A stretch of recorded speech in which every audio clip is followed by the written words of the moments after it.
क्या आपने कभी सुना है जहाँ राधा कृष्ण का दिव्य विवाह हुआ था और जहाँ आज भी बंसी भट्ट में कान्हा की बांसुरी दिल को पुकारती है, जहाँ एक धुन सुनकर राधा रानी और गोपियाँ अपने सुध-बुध खोकर सब कुछ छोड़कर चली आती थी। आज हम उसी दिव्य यात्रा पर है वृंदावन में, हमारे प्यारे छोटे से कान्हा के साथ। तो चलिए इसके साथ आज का प्यारा सा दिन शुरू करते हैं। राधे राधे। हाय शाम। वृंदावन की हर सुबह एक नई कहानी लेकर आती है और आज की सुबह फिर से हमें बुला रही थी कृष्ण की लीलाओं को महसूस करने के लिए। सोई पड़ला शाम बाबा देख स्टाइल के शाम बाबा आज शाम बाबा जाउछन्ति बंसी भट्ट बुलिया पे। राधे राधे। आज का पहला पड़ाव था भांडीर वन। ये सिर्फ एक वन नहीं है, ये प्रेम की सबसे पवित्र कथा का साक्षी है।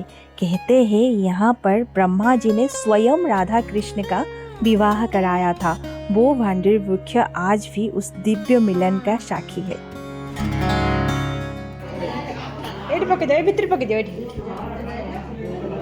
जगह नहीं, रास्ता नहीं। हाँ, राधे राधे राधे।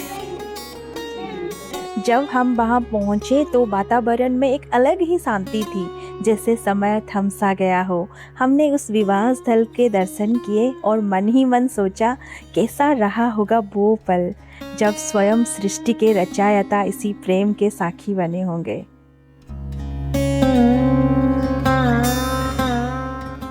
वहीं पर हमें एक बाबा मिले जिन्होंने हमें उस स्थान की अद्भुत कथा सुनाई। उन्होंने बताया कि आज से लगभग 5000 वर्ष पहले यहाँ पर राधा कृष्ण का विवाह हुआ था और यह विवाह को स्वयं ब्रह्मा जी ने ही आयोजित किया था। ब्रह्मा जी ही उस दिव्य विवाह की साक्षी बने और उन्हीं के द्वारा राधा कृष्ण का विवाह संपन्न हुआ इस भांडीर वन में।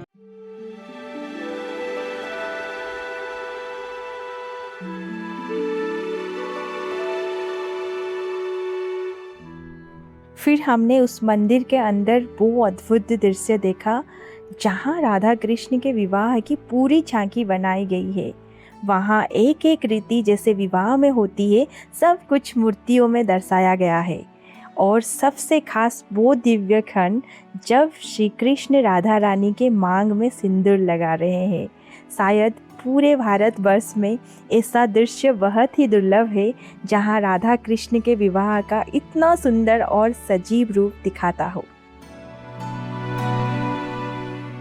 हम वो पल को बिल्कुल महसूस कर पा रहे थे और हमें भी ऐसा महसूस हो रहा था कि अगर प्रेम को समझना है तो उसे देखना नहीं, उसे महसूस करना पड़ता है।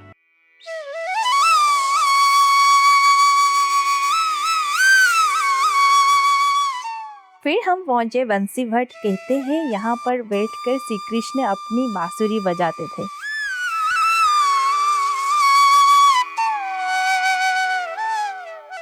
और उस बांसुरी की धुन सिर्फ संगीत नहीं थी, वो प्रेम की पुकार थी। राधा और गोपियाँ सब कुछ छोड़कर बस उसी धुन की ओर खींची चली आती थी।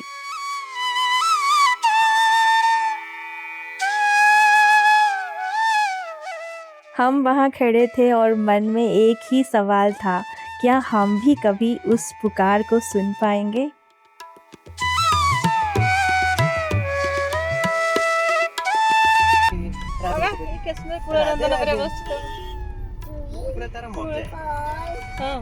काउंट करछि 5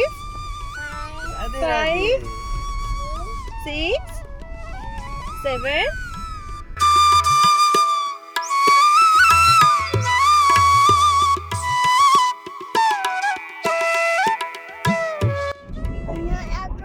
आई क्लोज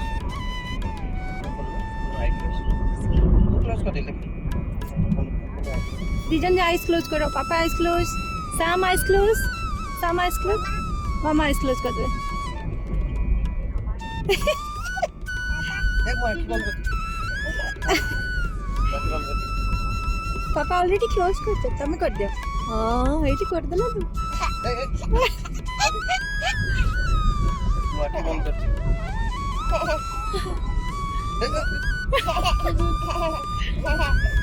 बाबा तू आँखें आइस क्लोज आँखें खोल के आइस क्लोज। ऐसे ही हमने श्री कृष्ण की लीलाओं को देखकर महसूस करके राधा रानी को याद करते हुए थोड़ा सा ब्रेक लिया और हम पहुँचे लंच करने के लिए। लंच करने के बाद हम बहुत ही सुंदर जगह को जाएंगे।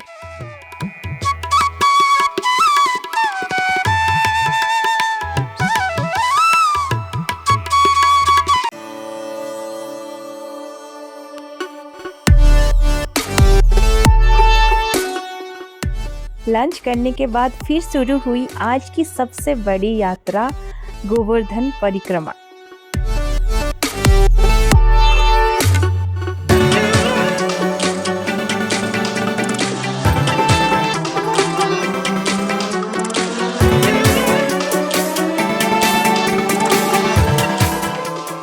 गोवर्धन परिक्रमा लगभग 21 किलोमीटर का होता है।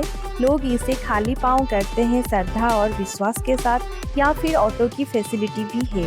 हमने इस बार ऑटो से परिक्रमा की अपने छोटे से कान्हा के साथ, ताकि हम हर स्थान देख सकें।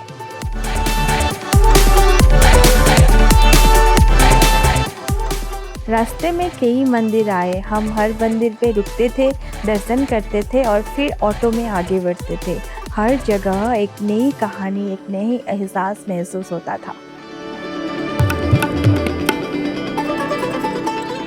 फिर परिक्रमा करते करते हम पहुँचे राधा कुंड। कहते हैं ये सिर्फ एक कुंड नहीं है, ये प्रेम का सबसे पवित्र रूप है। मान्यता है यहाँ का जल स्पर्श करना ही हजारों तीर्थों की समान है। हमने वहाँ जाकर जल को माथे में लगाया और उस पल मन पूरी तरह शांत हो गया। राधा कुंड में हमने पूजा किया, राधा श्याम को जल अर्पित किया और राधा कुंड के बिल्कुल बगल में ही है श्याम कुंड। मानो दोनों कुंड जैसे प्रेम और भक्ति का संगम है।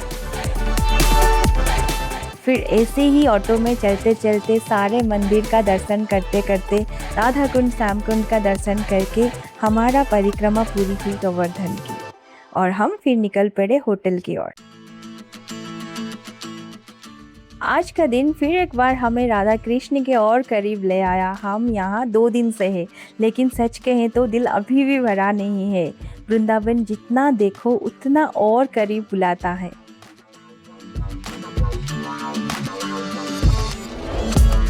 तो इसी के साथ आज का ये वीडियो यही समाप्त करते हैं। फिर मिलेंगे एक नई यात्रा और एक नई लीला के साथ। प्यार से बोलिए राधे राधे। फिर मिलते हैं अगले वीडियो में। तब तक अगर आपको ये वीडियो पसंद आया है तो लाइक शेयर सब्सक्राइब करिए लिप्सा विभू साम्स वर्ल्ड को।